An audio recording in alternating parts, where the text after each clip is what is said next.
Good morning, students. Today we are going to discuss this chapter of electrostatic potential. Under this chapter, we are discussing the articles or topics electric potential due to a point charge in terms of position vectors. Suppose we have a charge Q at point A from the origin O, the position vector from the origin O to A V R, and in order to calculate the electric potential of this point charge at point P, then it is equal to R naught, the position between P and O, yeah, the distance between O and P is R naught, right? If you know that the electric potential to a point having the charge Q at any point is given by any point, here we are taking the point P, right? Then the potential BP भी लिख सकते हैं हम लोग, या B भी लिखा होगा किसी बुक में, it depends upon B peoples.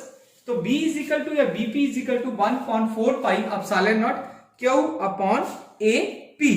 AP कौन सा है? This one. देखो ये R है मेरे पास और ये R naught है. Then AP is equal to किसके बराबर आ जाएगा?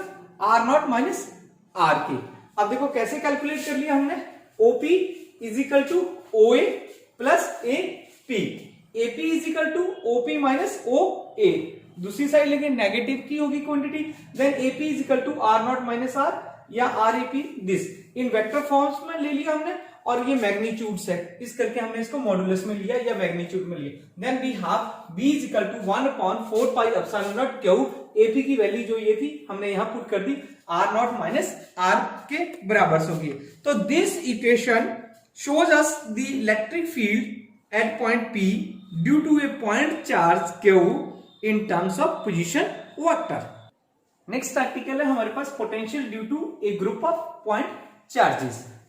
A point charge, group of point charges, it means that we have a number of charges. So we have taken a number of charges, a system of charges Q1, Q2, Q3, so on, Q1 with its position vector R1, R2, R3, so on, Rn. So to calculate the electric potential at that point P is given by B is equal to Q upon 4 pi epsilon naught into R. Here we have a number of systems, number of charges, then we can write it as V1 is equal to Q1 upon 4 pi epsilon naught R1, next V2 Q2 upon 4 pi epsilon naught R2, फिर V3 and so on Vn, Qn upon 4 pi epsilon naught Rn. Then Vp यानी potential difference at point P is equal to V1 plus V2 plus V3 plus so on Vn.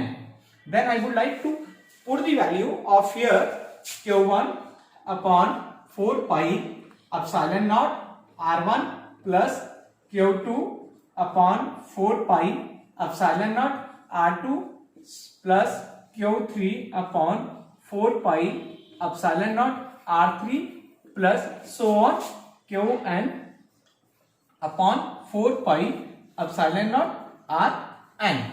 Right, अब मेरे पास क्या है, ये Bp के बराबर आ गया. अब इसको हम लोग क्या कर सकते हैं, इसको बहुत सारे सुमेशंस में ले सकते हैं, ठीक है, क्योंकि ये इस let us suppose it is equation number 1. अगर मुझे क्या करना है, ये जो वैल्यू अगर आप देख रहे हो तो ये हमारे पास क्या आ जाती है, कॉमन है. मैं इसको ऐसे भी लिख सकता हूं, Bp is equal to 1/4 pi epsilon naught summation Qi upon Ri. ठीक है, अब I वेरीज 1 to n के बराबर हमारे पास चला जाता है. I is varies 1 to n. 1 put करूंगा Q1 R1, 2 पुट करूंगा so on. This is equation number 2. R ऐसे भी लिख सकते हैं, R इन दिस वे. मैं किसी भी वे में इसको लिख सकता हूं, सुमेशंस में, या इक्वेशन 1 और इक्वेशन 2 भी लिख सकते हैं. अब जो पोटेंशियल्स है मेरे पास, जो पोटेंशियल है इन टर्म्स ऑफ पॉजिटिव वेक्टर्स की अगर हम बात करते हैं, अगर हम पॉजिटिव वेक्टर्स की बात करते हैं तो क्या आ जाएगा पॉजिटिव वेक्टर. अगर मैं पॉजिटिव वेक्टर की बात करता हूं, then 4 pi epsilon naught summation I varies 1 to n q i तो इसके बराबर ही आ जाएगा। अब यहां क्या आएगा नीचे, जब हम पॉजिटिव की बात करते हैं तो हमारे पास क्या आ जाता है, r naught minus r i, इसके बराबर वैल्यू आ जाती है। अब क्यों लिखा मैंने ये, क्योंकि हमें पता कि जो इक्वेशन नंबर 2 है मेरी, वो इन टर्म्स ऑफ अगर पोजीशन वेक्टर है of point charge which can be written as BP is equal to 1/4 pi epsilon naught i varies 1 to n q i upon r naught minus r i, इसके बराबर आ सकते हैं। Secondly क्या होता है, जब पॉजिटिव वैल्यू है, हमने बार बार पढ़ा या प्रीवियस क्लासेस में पढ़ा कि उसका मॉडुलस ले लेते हैं हम, तो this is all about the potential due to a group of point charges. Next है हमारे पास relation between the electric field E and electric potential V। E और V का जो रिलेशन है वो क्या होता है, तो इस क्वेश्चंस को, इस आर्टिकल हम कैसे सॉल्व करते हैं, अगर हमें सॉल्व करने के लिए आ जाता है तो हम सबसे पहले क्या करेंगे कि let us take two equipotential surfaces P and Q having electric potential B and V plus dV in electric field E as in shown in figure, as in front of you, you see that the electric field E is directed normal to the equipotential surfaces. Let a test charge Q naught, ये test charge है Q naught हमारा, let take a test charge Q naught which is located at the position A having coordinate x, y, z, right, on the equipotential surface Q, and the force acting on the test charge at this point due to the electric field E is given by F is equal to Q naught E। ठीक है, ये relation हमें पहले भी पता, this is equation number 1, right. अब हमारे पास दूसरा पोटेंशियल है, इक्विपोटेंशियल सरफेस P है, तो let the test charge Q naught is moved from point A to point B having coordinates x plus dx, y plus dy, z plus dz। देखो यहाँ B था, जितना ये मूव किया distance dl, तो उसके बाद पोटेंशियल हो गया B plus dv। Similarly x से कितना मूव किया वो इस पॉइंट से यहां तक, dx, dy, dz। That's why we are taking in this way of the equipotential surface having point B with coordinate this. So we would like to calculate the electric field from this points, right. The external force acting on the test charge Fe is equal to minus F। अब F की value मेरे पास है तो मैंने minus Q naught E लिख लिया यहाँ पे, और दिस इज इक्वेशन नंबर 2। अब हमें पता है कि जो dl है वो मेरा क्या है, देखो A और B के बीच का डिस्टेंस है, तो dl क्या है, मींस डिस्प्लेसमेंट है। It is dl is nothing but it is the displacement of the test charge from point A to V के बीच की डिस्प्लेसमेंट्स है, right? From point A to V, then the work done on the test charge is given by, किसके बराबर होता है हमें पता है, dw is equal to force into displacement। देखो dw वर्क डन हुआ, फोर्स और डिस्प्लेसमेंट मेरी dl होगी, तो हमने क्या लिख लिया, dw is equal to fe dot dl। अब इसकी वैल्यू मेरे पास है fe minus Q e into dl। अब मैंने क्या किया, रीअरेंज कर लिया इस इक्वेशन को, dw upon q naught is equal to minus e dot dl कर लिया। अब देखो ये हमने रिलेशन 10th क्लास में पढ़ा होता है, अगर आपको याद है, चार्ज का, वर्क डन का और पोटेंशियल्स का, ये रिलेशन हमने वहां पढ़ा हुआ है, अगर आपको याद है। तो वही पोटेंशियल मैंने वहां लिखा लिया, W अपॉन क्यू लिखते हैं हम वहां पे, work upon charge is equal two volt के बराबर होता है, पर यहाँ dW है तो मैंने dV लिख लिया, dV is equal to minus E dot dl। This is equation number 4, right. अब हमारे पास क्या है, अगर आप पोटेंशियल dV की बात करते हैं तो देखो वो किसके बराबर हो गया, करली B अपॉन करली x इंटू dx प्लस करली V अपॉन करली y dy प्लस करली V अपॉन करली y z इंटू dz।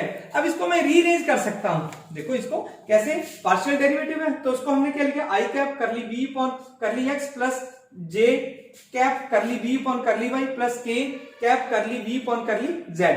अब करली i cap dx plus j cap dy plus k cap dz, ये क्या है मेरे पास, अगर आप इसको देखते हो तो क्या है, बेसिकली डिस्टेंस है, डिस्प्लेसमेंट है, इतना डिस्प्लेसमेंट है जितना मैं ए से बी तक गया, यानी डीएल के बराबर है। बाद में मैं इसको डीएल के बराबर लिख लूंगा। तो देखो ये कितना होंगे, डीबी इज इक्वल टू, अब अगर मैं क्या करता हूं, अब यहां से हम लोग क्या करते हैं, बी कॉमन निकाल लेते हैं, तो करली आई कैप करली पॉन करली एक्स प्लस जे कैप करली पॉन करली वाई प्लस के करली पॉन करली जेड इंटू बी, ये किसके बराबर था, डाइवर्जेंस के बराबर था, वही तो मैंने लिख लिया डाइवर्जेंस, बी कॉमन था तो बी के बराबर लिख लिया, डॉट ये किसके बराबर है, सारी value this is equal to dl के बराबर, तो मैंने यहां लिख ली।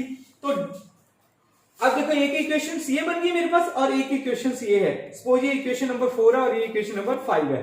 अब इन दोनों को मैं कंपेयर कर सकता हूं, यस, लेफ्ट हैंड साइड मेरे पास इक्वल है तो राइट हैंड साइड भी इक्वल्स होगी, तो मैंने इसकी जगह क्या लिख दिया, डेल बी डॉट डीएल या divergence of B dot dl is equal to minus E dot dl. अब डीएल से डीएल मैंने कैंसिल कर दिए, तो ई इज इक्वल टू किसके बराबर आ गया मेरे पास, माइनस डाइवर्जेंस ऑफ बी के बराबर हो गया। अब देखो ये क्या होता है हमारे पास, अगर आपको याद है तो हमने जो +1 है या +2 है उसमें ये चीज पढ़ी है, किसके बराबर हो जाता है, ये बेसिकली इलेक्ट्रिक या सॉरी पोटेंशियल ग्रेडियंट के बराबर हो जाता है, एंड इलेक्ट्रिक फील्ड इंटेंसिटी या इलेक्ट्रिक फील्ड इंटेंसिटी भी बोल देते हैं इसको हम लोग। अब इलेक्ट्रिक फील्ड इंटेंसिटी की जो यूनिट्स होती हैं वो क्या होते हैं, वोल्ट पर मीटर्स होते हैं, वोल्ट पर मीटर्स होते हैं। अब इसकी दो कंडीशंस बन के आती है हमारे पास, पहली कंडीशंस क्या है, if E is equal to 0, अगर if E is equal to 0 मैं ले लेता हूं, what can happen this equation, अगर हमारे पास E इज इक्वल टू 0 है then B is equal to constants value आ जाती है हमारे पास, ठीक है। सेकेंड कंडीशंस क्या हो जाएगी, अगर मेरे पास क्या है, E इज कांस्टेंट है, if E is constant, E constant है तो B किसके बराबर हो जाएगा, 0 के बराबर है सिंपली। तो ये दो कंडीशंस रहती है, तो this is the basic relation between the electric field and electric potential, electric field E होगी, पोटेंशियल मेरा B हो गया। This is all about the relation between the electric field and electric potential. और किसी book में या किसी और बुक में किसी दूसरे अल्टर वे में भी बताया हुआ, पर आपको अगर आपने एग्जाम में करना तो ये सिंप्लीफाइड वे है, तो आप इससे इसको सॉल्व कर सकते हैं और आपको मार्क्स जो है वो डिडक्ट नहीं हो पाएंगे। Hope you enjoy this lecture, thank you very much.